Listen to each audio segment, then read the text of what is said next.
Hello, hello! Especially sa mga kababayan natin na andito sa New Zealand. Our vlog for today is about tips sa pag-grocery shopping. At the same time ay may mini tour tayo dito sa loob ng supermarket para naman magka-idea ang lahat sa inyo kung ano ba ang itsura ng mga supermarket dito sa New Zealand. So ang number one tip ko nga pag mamamalengke kayo ay yung parking. Dapat mag-park kayo sa malapit sa entrance and exit ng supermarket para naman after nyong mamalengke ay malapit lang yung lalakarin nyo para makapag-unload agad kayo ng mga grocery items. Ang number 2 tip ko ay don't shop hungry. Iwasan natin ang pag-grocery pag tayo ay gutom dahil iba talaga ang mood pag tayo ay gutom, may tendency kang mag-overspend. Pwede ka kasing kumuha ng mga grocery items na hindi mo naman talaga kailangan pero since yun yung cravings mo, on that day o kaya naman dahil gutom ka na ay pwede ngang kuha ka lang ng kuha kahit wala na sa listahan mo. Ang next step ay make a grocery list.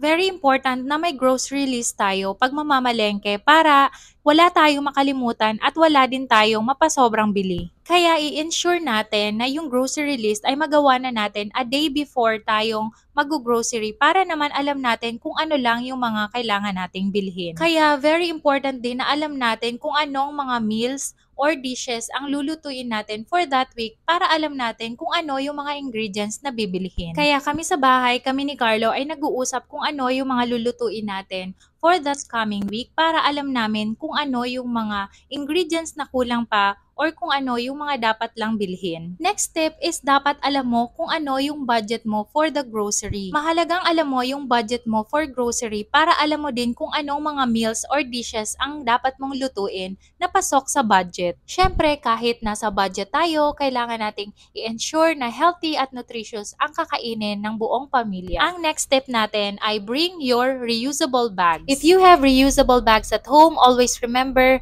to bring them with you pag mag-grocery shopping para iwas na din sa extra gastos. Ang pagkakalam ko kasi ang presyo ng mga eco bags dito sa supermarkets ay nagsisimula from $1 at yung mga paper bags naman ay nagre-range from 30 cents pataas. It will save you a lot, especially if nag-grocery kayo every week. Imagine kung bumibili kayo ng 5 eco bags every grocery, so that's $5 extra. And yung $5 na yan ay pwede mo nang ipambili ng ibang grocery items. And ang last tip natin ay compare prices. Dito sa New Zealand, may dalawang major players in the supermarket. Yan yung Foodstuffs and Woolworths. Yung Foodstuffs ay owned nila yung Pack and Save, Foursquare, at New World. At ito namang Woolworth, ito yung dating tinatawag dito na Countdown. Lagi kayong mag-compare ng prices kung saang supermarkets kayo makakabili ng mas mura. Dahil minsan, for example, dito sa Woolworths, meron silang mga naka-yellow tags, ibig sabihin yan ay on special yan or bagsak presyo. Ang pagko-compare ng mga presyo sa mga supermarkets